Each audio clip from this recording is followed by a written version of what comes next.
عليكم ورحمة الله وبركاته. بسم الله الرحمن الرحيم. نحمده ونصلي على رسوله الكريم. أما بعد.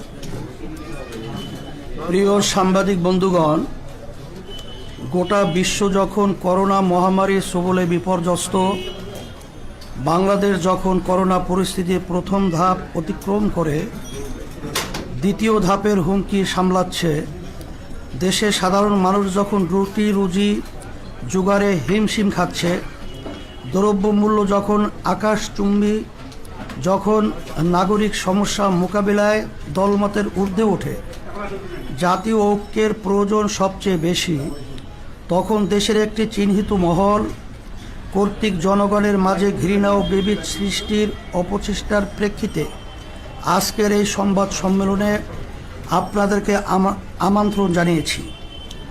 আজকের সংবাদ সম্মেলনে উপস্থিত হয়ে আন্তরিকতার পরিচয় দেওয়ায় শুরুতেই সবাইকে ধন্যবাদ জানাই। প্রিয় সাংবাদিকবৃন্দ, আপনারা জানেন ইসলাম চরিত্রগতভাবেই শান্তিবাদী একটি ধর্ম। পবিত্র কোরআনে পরিষ্কারভাবেই জোর করে কারো উপরে ধর্ম চাপাতে নিষেধ করা হয়েছে। ফলে ইসলাম তার 1450 বছরের ইতিহাসে কখনোই কোনো জনপদে শক্তি প্রয়োগ করে ইসলামের কোনো বিধান চাপিয়ে দেয় নাই। অনুরূপভাবে বাংলাদেশের সমাজকে অপরাধমুক্ত রাখতে, কর্মমুখী করতে, সমাজের শান্তি শৃঙ্খলা রক্ষা করতে, সমাজের মানুষের মাঝে সম্প্রীতি, সহমর্মিতা ও সৌজন্যবোধ চর্চায় ওলামায়ে কেরাম শান্তিপূর্ণভাবে যুগ যুগ ধরে নিরলস চেষ্টা করে যাচ্ছেন। প্রিয় সাংবাদিক বন্ধুগণ, আপনারা বর্তমান পরিস্থিতি জানেন। একটি সুবিধাভোগী মহল সাধারণ মুসলিম জনতার উত্থাপিত একটি মতামতকে কেন্দ্র করে গোটা দেশে লম্ফজম্ফ, হুমকি ধুমকি দিয়ে বিশৃঙ্খলা তৈরির চেষ্টা করছে। তাদের পিছনে বাংলাদেশের অর্জন, উন্নয়ন, সামাজিক সম্প্রীতি ও স্থিতিশীলতা বিনাশে কর্মরত কিছু দেশি বিদেশি চক্রেরও ইন্ধন রয়েছে বলে ধারণা করা হয়। স্বপ্নের পদ্মা সেতু প্রকল্পের ঢাকা কেন্দ্রের প্রবেশদ্বারে বঙ্গবন্ধুকে স্মরণ করে স্থাপিত হতে যাওয়া ভাস্কর্য নিয়ে একটি বিতর্ক তৈরি হয়েছে।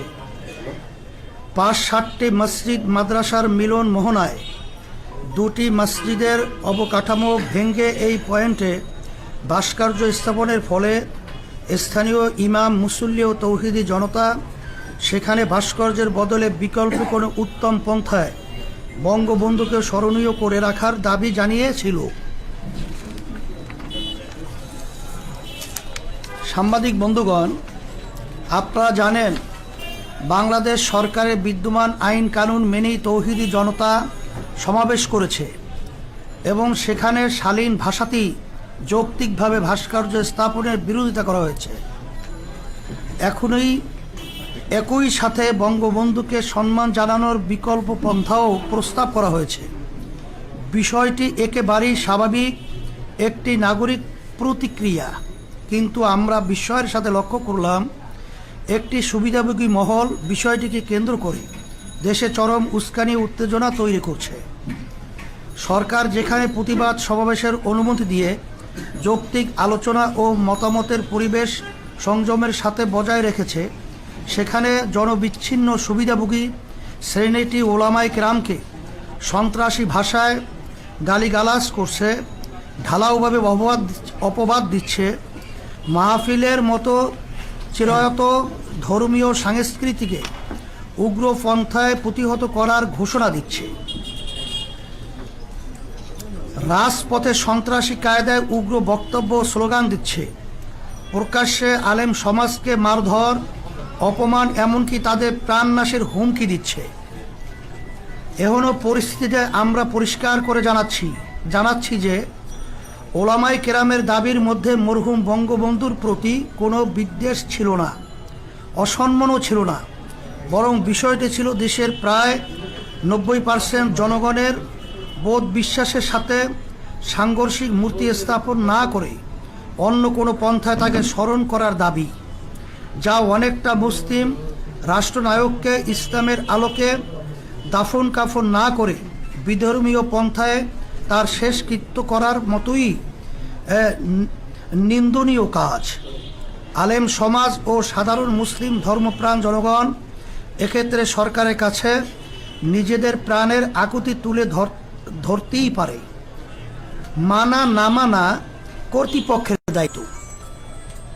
এই যৌক্তিক দাবিকে কেন্দ্র করেই তারা দেশের দীর্ঘদিনের লালিত মূর্তিপ্রীতি ও বিজাতীয় চেতনার বহিঃপ্রকাশ ঘটিয়েছে।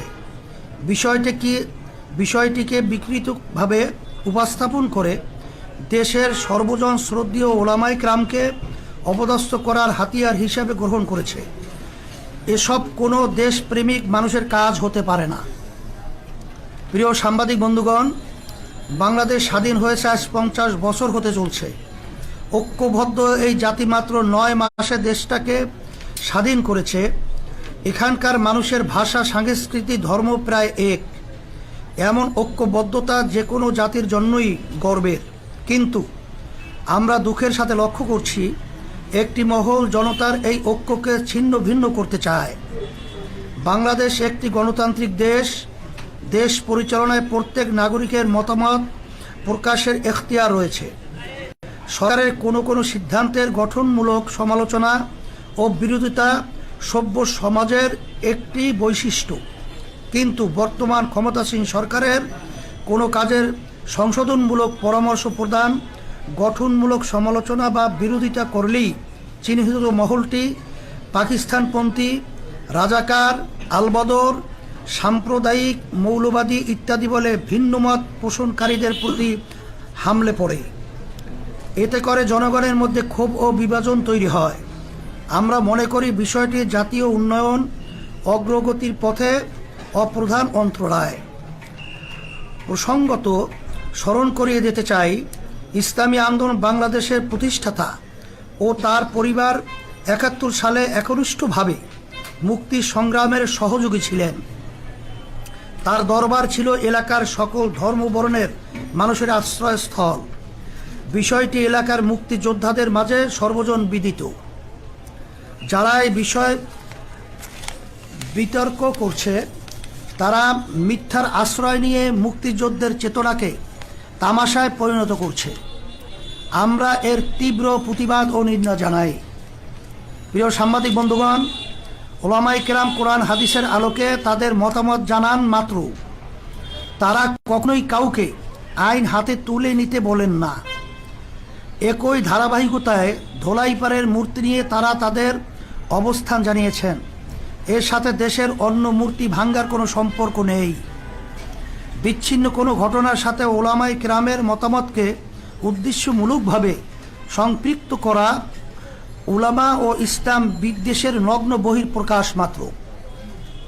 প্রিয় সাংবাদিক বন্ধুগণ, এখানে আরেকটি বিষয় উল্লেখযোগ্য।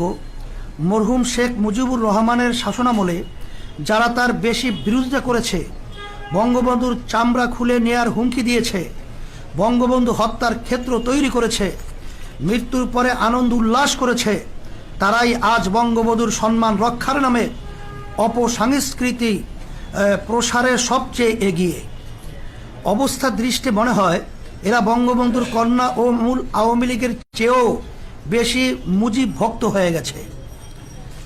এখানে মনে হওয়া যৌক্তিক যে বঙ্গবন্ধুর সম্মান তাদের উদ্দেশ্য না, বরং তাওহীদ বিরোধী মূর্তিবাদী আদর্শ বিস্তারই তাদের মুখ্য উদ্দেশ্য, যা এদেশের বৃহত্তর জনগোষ্ঠীর চেতনা বিরোধী।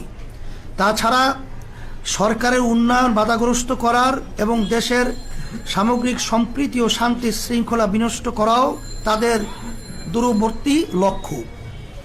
প্রিয় সাংবাদিক বন্ধুগণ, ভাস্কর্য মূর্তি ইস্যুতে চরম উস্কানির মুখেও দেশের শান্তি ও স্থিতিশীলতা বজায় রাখার স্বার্থে ইসলামী আন্দোলন বাংলাদেশ সীমাহীন ধৈর্যের পরিচয় দিয়ে এসেছে। কিন্তু এরই মাঝে গতকাল মুক্তিযুদ্ধ মঞ্চ নামের একটি ভুইফোর সংগঠন ইসলামী আন্দোলন বাংলাদেশের সিনিয়র নায়েবে আমির মুফতি সৈয়দ মোহাম্মদ ফয়জুল করিমের নামে একটি জঘন্য মিথ্যা মামলা দায়ের করেছে।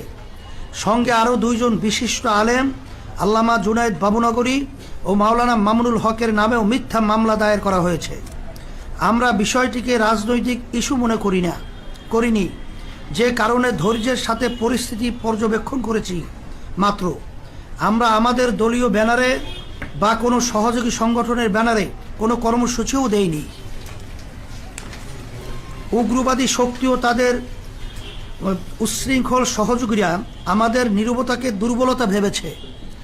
আমি সরকারকে এসব অন্যায় সীমালঙ্ঘনকারীদের নিবৃত্ত করার অনুরোধ জানাই ও ক্ষমতাধীন সরকার এবং তাদের সুবিধাভোগী উগ্র সমর্থকদের সতর্ক করে বলতে চাই, এদেশের ধর্মপ্রাণ সাধারণ মুসলমানরা আজ ঐক্যবদ্ধ।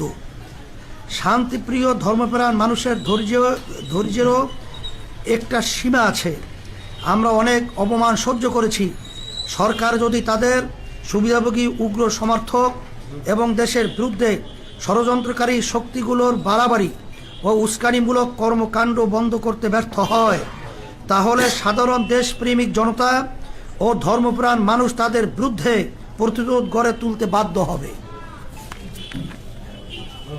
প্রিয় সাংবাদিক বন্ধুগণ, মূর্তি বা ভাস্কর্য নিয়ে বিরাজমান পরিস্থিতিকে আমরা দেশ বিরোধী অপশক্তির চক্রান্ত আকারে দেখছি।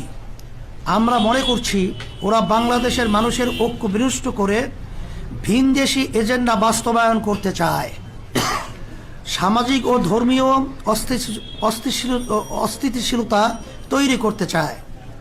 এ বিষয়টিতে সরকারের অবস্থান নিয়েও আমরা হতাশ। সাধারণ মানুষের নিয়মতান্ত্রিক একটি দাবিকে কেন্দ্র করে যখন কুচক্রী মহল দেশে ওলামাদের বিরুদ্ধে উগ্রতা ছড়াচ্ছে, তখন তারা তা দমন না করে আরও উৎসাহ দিচ্ছে।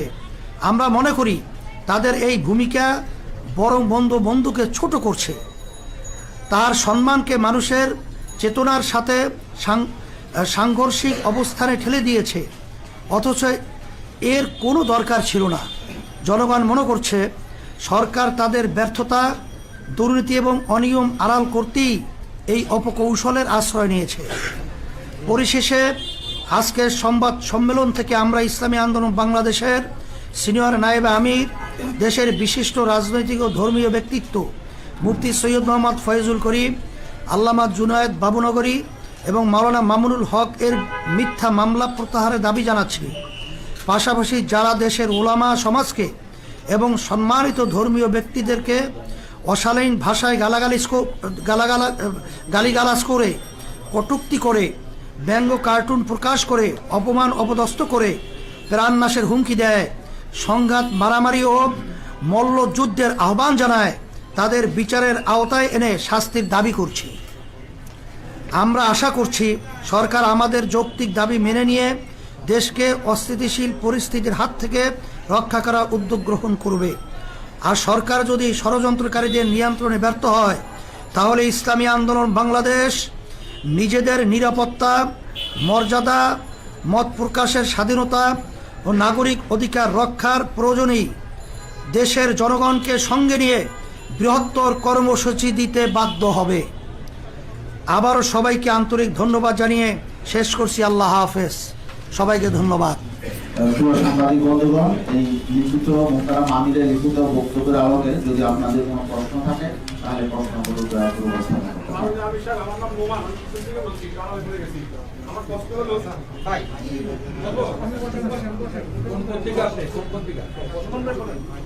আমার প্রশ্ন হলো,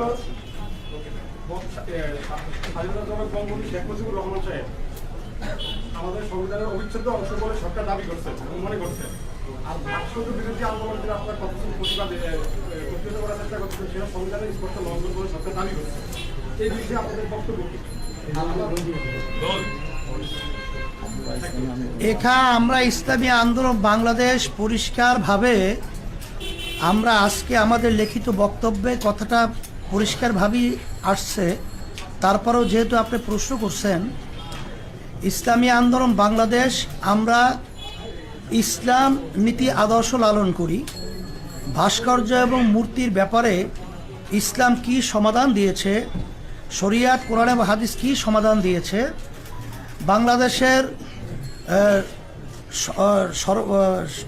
সকল উল্লেখযোগ্য হক্কানি ওলামাই কেরাম একত্রিত হয়ে ইসলামের যে এ ব্যাপারে যে সিদ্ধান্তগুলো তাদের মতামত প্রকাশ করেছে, এটা যদি সংবিধানের সাথে সাংঘর্ষিক আমি মনে করি না।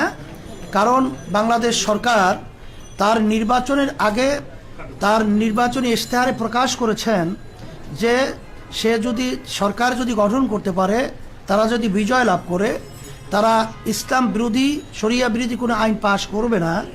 বিধায় তার কথা কি আমরা সমর্থন হিসাবেই ইসলামের নীতি আদর্শ ভাস্কর্য মূর্তি এটার ব্যাপারে কি সিদ্ধান্ত, এটাই আমরা আমাদের ইসলামী দৃষ্টিতে আমাদের মতামত প্রকাশ করেছি। বিষয়টা হচ্ছে কুষ্টিয়াতে মূর্তি ভাঙা হয়েছে। আমি সময় টিভি থেকে বলছি, কুষ্টিয়াতে যে মূর্তি ভাঙা হয়েছে এই বিষয়ে আপনাদের সমর্থন আছে কি নাই? এ ব্যাপারে আমরা পরিষ্কারভাবে আজকে আমাদের লিখিত বক্তব্যে আমরা কথাটা উল্লেখ করেছি যে আমরা শুধুমাত্র ইসলামের দৃষ্টিতে ভাস্কর্য মূর্তির ব্যাপারটা পরিষ্কারভাবে আমরা ইসলামের দৃষ্টিতে মতামত প্রকাশ করেছি। কিন্তু মূর্তি ভাঙ্গা বা কাউকে উস্কিয়ে দেওয়া বা মূর্তি ভাঙ্গার ব্যাপারে কোনো মতামত আমরা প্রকাশ কোনো ওলামায়ে কেরাম করেন নাই, আমরাও করি নাই এবং আইন শৃঙ্খলা আমরা হাতেও তুলে নিইনি। একটা ব্যাপার জানতে চাই, এই মূর্তি ভাঙাটা আপনার কাছে কি মনে হয় এটা কি ঠিক হয়েছে নাকি ঠিক হয়নি? মূর্তি ভাঙ্গার ব্যাপারে আমরা পরিষ্কারভাবে আজকেও বলেছি, যদি এ ধরনের কেউ উদ্দেশ্য প্রণোদিতভাবে এ ধরনের আচরণ করে থাকে, এটা সম্পূর্ণ নিয়ম বহির্ভূত এবং এটা উদ্দেশ্য প্রণোদিত। এবং সাথে সাথে সরকারকে বলবো যে এটা সঠিক তদন্তের মাধ্যমে যে আসলে মূলত আমরা বিষয়টাকে যে বিভিন্ন কায়দায় যে সিসি ক্যামেরা রয়েছে তার যে ধরনটা আমরা লক্ষ্য করছি, এটা আমাদের কাছে প্রশ্নবিদ্ধ। এটা সঠিক ভাবে তারা তদন্তের মাধ্যমে দোষীদের ব্যাপারে তারা ব্যবস্থা নেবে, এটা আমরাও সমর্থন করি। আমার নাম হচ্ছে মোস্তফা মল্লিক, আমি চ্যানেলের বিশেষ প্রতিনিধি। আপনি একটা জায়গায় বলেছেন যে চক্রান্ত আকারে আপনারা দেখছেন এবং এটা বলছেন যে তারা ভিন দেশে এজেন্ডা বাস্তবায়ন করতে চায়। আপনারা তৃতীয় পক্ষ শক্তিটাকে কাকে বোঝাচ্ছেন? এটা আপনার তালাশ করে বের করে নেবেন। তবে আমরা আজকে তাদের যে লক্ষ্য উদ্দেশ্য, তারা অনেক সময় সরকারের কার্যক্রমকেও তারা সমালোচনা করে। তারা কি কোনো দেশকে বোঝাচ্ছেন না কোনো গোষ্ঠীকে বোঝাচ্ছেন? এটা কোনো গোষ্ঠীকে, যেমন নাকি আমরা এখানে আমরা ওবায়দুল দেশ কাদের গোষ্ঠী সহ, বোঝাই। ওবায়দুল কাদের আমাদের বর্তমানে আওয়ামী লীগের সেক্রেটারি জেনারেল, সে বিভিন্ন এই ধরনের সংগঠন যারা নাকি উস্কানিমূলক এবং বিশৃঙ্খলা সৃষ্টির জন্যে তারা কার্যক্রম পরিচালনা করছে, ভুইফুর হিসেবে তাদেরকে আখ্যা দিয়েছে। আমরা আমাদের বক্তব্য সেই ধরনের কথাটাই আমরা আজকে উল্লেখ করেছি। আপনাদের যে বৃহত্তর কর্মসূচির কথা বললেন, বৃহত্তর কর্মসূচি কি ধরনের কর্মসূচি আপনারা দিতে পারছেন? সেটা সময়ের ব্যবধানে অবস্থার পরিপ্রেক্ষিতে আমরা সেভাবে পরামর্শ ভিত্তিক আপনাদেরকে জানাবো ইনশাআল্লাহ। আসলে এখানে একটা কথা স্পষ্ট করতে হয়, একটা হলো বঙ্গবন্ধুর নিজেকে কটূক্তি করা, তাকে অশ্রদ্ধা সম্মান করা, আর হলো তার প্রকৃতি ভাস্কর্যকে না মানা। দুইটা জিনিস এক না। যেমন বাবা অসুস্থ, ডায়াবেটিস রোগী, দুই ছেলে, বাবা মিষ্টিকে পছন্দ করে, এক ছেলে তার কাছে মিষ্টি নিয়ে যায়, আর এক ছেলে তার থেকে জোর করে মিষ্টি ছিনিয়ে নিয়ে যায়।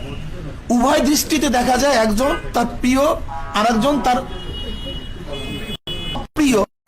কিন্তু যে জ্ঞানী সে অবশ্যই মনে করবে যে যেই ছেলে বাবার ডায়াবেটিস রোগীর থেকে মিষ্টি ছিনিয়ে নিয়ে যায় সেই তার উপকারী এবং তিনিও সবচেয়ে বেশি। আমরা মনে করি বঙ্গবন্ধু শেখ মুজিবুর রহমান একজন মুসলমান, তার মাথায় টুপি, তার বাবার মাথায় টুপি, তার বাবার দাড়ি বড় বড় দাড়ি। যারা আজকে বঙ্গবন্ধু সেই টুপিকে কোন কুকুরের মাথায় দেয়, তারা বঙ্গবন্ধু শ্রদ্ধা করে, তার দাদা দাড়ি বাবাকে যা শ্রদ্ধা, তারা বঙ্গবন্ধু শ্রদ্ধা করে না। আর মনে রাখতে হবে বঙ্গবন্ধু দেশ ছিল না, এরা ছিল অনেক দূরে। এদেশে আসছে কেন, ইরাক থেকে কেন আসছে, তাদের বঙ্গবন্ধুর পরিবার ইরাকের বিদেশি অনেক আগে ধর্ম প্রচার কার্য, তার জাতিগতভাবে ধার্মিক, বাবা দাদা ধার্মিক, তার সমস্ত গোষ্ঠী ধার্মিক। খোদ বঙ্গবন্ধুকে বলেছেন এদেশের ডাকাত চোরেরা সব কিছু নিয়ে এসে, কিন্তু ইমানদার লোক আমরা বেঁচে আছি, মানের সাথে তাদের মোকাবিলা হবে। এটা বঙ্গবন্ধু নিজের বক্তব্য, তিনি কি বলেছেন ইনশাআল্লাহ। কাজী যারা বঙ্গবন্ধুকে আক্রান্ত করতেছে, যারা বঙ্গবন্ধুর চামড়া দিয়ে ঢুকঢুকি এবং জুতা বক্তব্য দিয়েছে, আজকে আমরা দেখছি এই তারাই আজকে এই মুক্তিযোদ্ধা হিসাবে তারা আপন হিসাবে স্বীকৃতি পাইতেছে। আমি মনে করি বাস্তবায়ন চায়, যারা এই দেশ দখল থেকে হুমকি দেয় বান করতে চায়, এরা হয়তো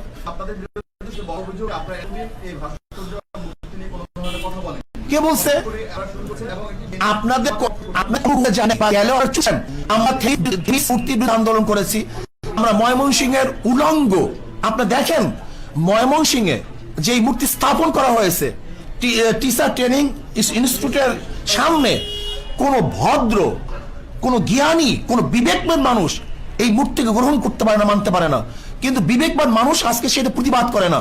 আমি মনে করি বঙ্গবন্ধু একজন মুসলমান, আমরা তাকে মহাব্বত করি, আমরা তাকে ভালোবাসি, তার কবরে আযাব না হোক এই চেষ্টা আমরা করি।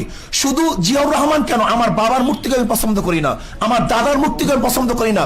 জনাবে মুহাম্মদ রাসূলুল্লাহ সাল্লাল্লাহু আলাইহি ওয়াসাল্লামকে সবচেয়ে মুসলমান বেশি মহাব্বত করে, জীবনের চেয়ে বেশি মহাব্বত করে, কিন্তু কই সে দুনিয়া থেকে বিদায় হওয়ার পরে তার মূর্তি স্থাপন কেন করা হয় নাই?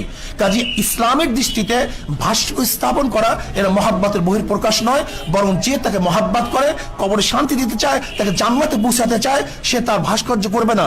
যেমন বর্তমান আমাদের মাননীয় প্রাইম মিনিস্টার, তাকে যারা মহাব্বত করে, আমি মনে করি সেও দুনিয়া থেকে বিদায় হওয়ার পরে তার ভাস্কর্য করাটা তার জন্য মহাব্বতে বহিঃপ্রকাশ হবে না, বরং তাকে ঘৃণা প্রকাশ করাই এইটি হবে তার আসল বহিঃপ্রকাশ।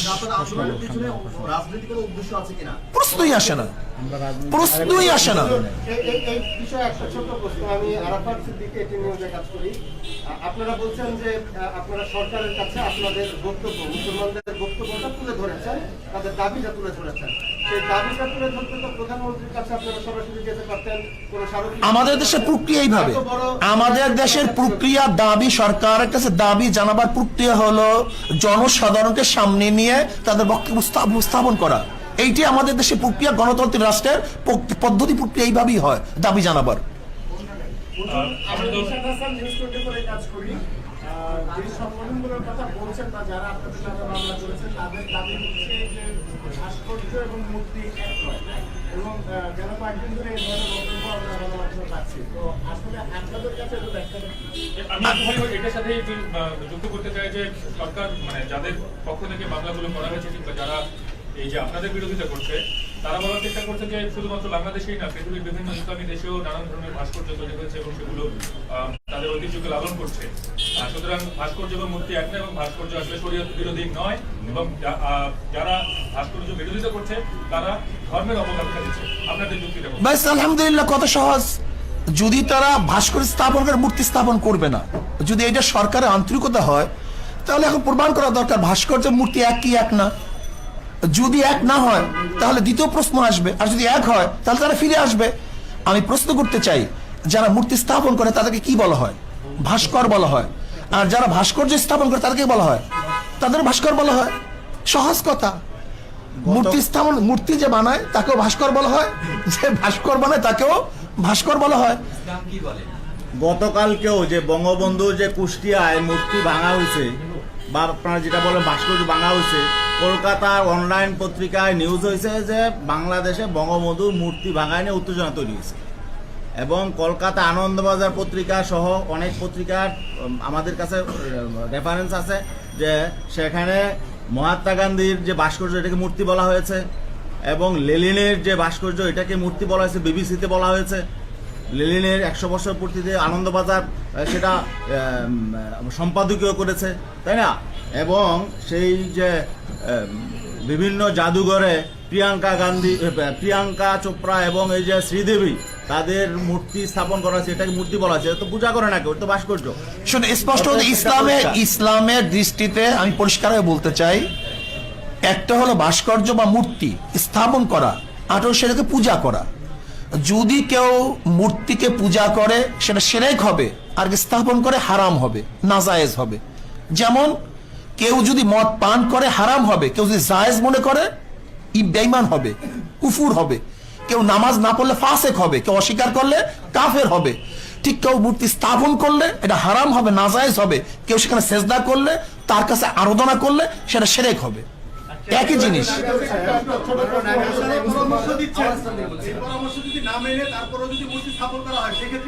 ব্যাস, আমরা তো বলছি আবার সচেতন করব। আইন শৃঙ্খলা আমরা হাতে তুলি নেই। ইসলামী আন্দোলন বাংলাদেশ আজ পর্যন্ত আইন শৃঙ্খলা হাতে তুলে নেই। আমাদের কাজ হলো সতর্ক করা, পরামর্শ দেয়া, তাদেরকে জানিয়ে দেওয়া, অন্যায় প্রতিবাদ করা। আপনাদের এই প্রশ্নের উত্তরগুলো অনেকটাই আমাদের লিখিত বক্তব্য চলে আসছে।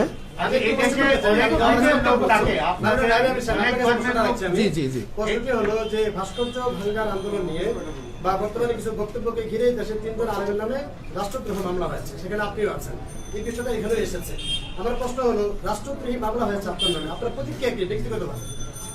আসলে রাষ্ট্রদ্রোহ মামলা হয় নাই, প্রক্রিয়া আছে। রাষ্ট্রদ্রোহ মামলা হওয়ার জন্য যে পদ্ধতি পন্থা, সেটা তার প্রক্রিয়া আছে। আমি মনে করি এটা আমাদের উপর অবিচার করা হয়েছে। আমরা রাষ্ট্রদ্রোহ কোনো কাজ করি নাই, বরং যদি এই মামলা আমাদের বিরুদ্ধে হয় তাহলে আমি মনে করবো অবৈধভাবে আমাদের উপর জুলুম করা হয়েছে। সরকার আমাদের উপর জুলুম করছে এবং জনগণের কাছে আমরা এটা উপস্থাপন করব, জনগণ এই বিচার করবে। আচ্ছা, এই দেশে অনেক ধর্মের লোক বসবাস করে, ইসলাম ধর্মের বাইরেও অনেক লোক, কিন্তু আপনাদের এইসব যারা অনেক সময় তাদের ধর্মীয় বিধান অনুযায়ী মূর্তিকে তারা হয়তো পূজা করে, তো আপনাদের এই বক্তব্যের পরে যে বাংলাদেশের যে একটা অসম্প্রদায়িকদের একটা চরিত্র, সেটা কি কোনো রকম আঘাত আসবে কিনা, কিংবা অন্য ধর্মের প্রতি প্রশ্নই আসে না। আমাদের আজকে বক্তব্য আপনি শুনছেন, ইসলামের নীতি আদর্শ এবং দৃষ্টি, এটা আমরা পরিষ্কার বলছি। কোন ধর্মের তাদের কার্যক্রমের উপরে ইসলাম কোন জিনিস চাপিয়ে দিয়ে বাধ্য করা হয়নি, এটা পরিষ্কার আমাদের আজকে বক্তব্য লেখা। শ্রদ্ধাভাজন আমার সাংবাদিক বন্ধুগণ, যদি ইসলাম মূর্তি ভাঙ্গার আদর্শ লালন করত, বিজাতীয়দের মূর্তি যারা পূজা করে লালন করত, তাহলে পাক উপমহাদেশে 750-900 পর্যন্ত মুসলমান শাসক হওয়া সত্ত্বেও এদেশে মূর্তি থাকে কিভাবে? কিন্তু কোন মূর্তি তো ভাঙা হয়নি। আপনি ভাস্কর্যের যে ব্যাখ্যাটা দিয়েছেন, ভাস্কর্যে যদি প্রাণীর ছবিটা থাকে তাহলে সেটা কিন্তু আসলে ইসলামের জন্য হারাম। এবং সেই সঙ্গে আপনাদের বক্তব্য, কিসের জন্য? চিত্রকর যারা ছবি আঁকেন তারা তো আসলে হারাম কাজ, তারা তো আসলে নিষ্ঠত জায়গায় লিখিত হবে। তো আমার প্রশ্ন যে বঙ্গবন্ধুর অনেকদিন ধরে চিত্রাঙ্কন প্রতিযোগিতা হচ্ছে এবং ছবি আঁকা হচ্ছে, আচ্ছা আমি একটা কথা বলি, আমরা তো বলছি শোনে, আসলে না, আমরা বলছি আগে এর থেকে এর প্রতিবাদ আমরা আগেই করছি।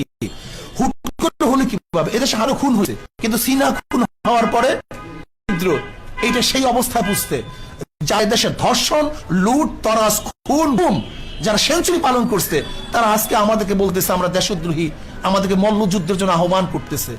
আমরা তাদের সাথে মল্লযুদ্ধ করতে চাই না। তো আপনারা তো নানান বিষয় নিয়ে সবসময় সোচ্চার থাকেন, মাদ্রাসায় যে ছাত্র নির্যাতন হয় সেইসব বিষয় নিয়ে আপনারা 100 বার বলতেছি, আমরা 100 বার বলতেছি, যেখানে অপরাধ আছে তার বিরুদ্ধে আমরা করি, কিন্তু অপরাধ চাপিয়ে দেয় মন্দিরের মধ্যে, গির্জার মধ্যে। শুধু তাই না, আজকে দেখেন আপনি যে আমরা তো এইটার প্রতিবাদ করি, বরং যারা এইটার সমকামীর আইন পাশ করার জন্য যারা বারবার উত্থাপন করছে, আমরা তাদের বিরোধিতা করছি। কাজে এইটার বিরোধিতা আমরা। শুধু তাই নয়, আজকে দেখেন হুমায়ুন আহমেদের ঘেটো ছেলে কমলা, ঘেটু পুত্র কমলা, এই ঘেটু পুত্র কমলার এই সিনেমার মাধ্যমে, নাটকের মাধ্যমে এইটা তো গোটা দুনিয়ার মধ্যে ছড়িয়ে দেওয়ার অপচেষ্টা তারা করছে। কাজে এই অপবাদ তো তাদের উপরে আসবে, এটা আমাদের উপরে আসবে কেন? যেটা আমরা সবসময় হারাম বলতেছি, নাজায়েজ বলতেছি, সর্বোচ্চ ঘৃণার জিনিস মনে করতেছি। কাজে আমি মনে করি দেশ যেহেতু নষ্ট হয়ে গেছে, দেশ যেহেতু ধ্বংস হয়ে গেছে, কাজে এর কিছু আচরণ সব জায়গায় লাগতে পারে, এটা বিচ্ছিন্ন ঘটনা, কিন্তু তার উপরে জাতির কোনো অবদান। আল্লাহ পাক আমাদের সবাইকে কবুল করেন। আপনারা উপস্থিত হওয়ার কষ্ট করায় শুকরিয়া আদায় করছি, এবং মেহমানদারি আর আপনারা মেহমানদারি আপনাদের জন্য ব্যবস্থা রাখা হয়েছে। আশা করি আমরা আপনাদের মেহমানদারি আপনারা গ্রহণ করবেন। আর আপনাদের আজকে ওয়ালাইকুম আসসালাম, সকলকে ধন্যবাদ জানাই। আজকে আপনারা আন্তরিকভাবে যে সুন্দর পরিবেশ তৈরি করেছেন, আপনাদেরকে অসংখ্য ধন্যবাদ। আজকে সাংবাদিক সম্মেলন কার্যক্রম আমাদের জন্য এখানে সমাপ্ত হলো। সম্মানিত সাংবাদিক বন্ধুগণ, আপনাদের জন্য সামান্য আপ্যায়নের ব্যবস্থা আছে।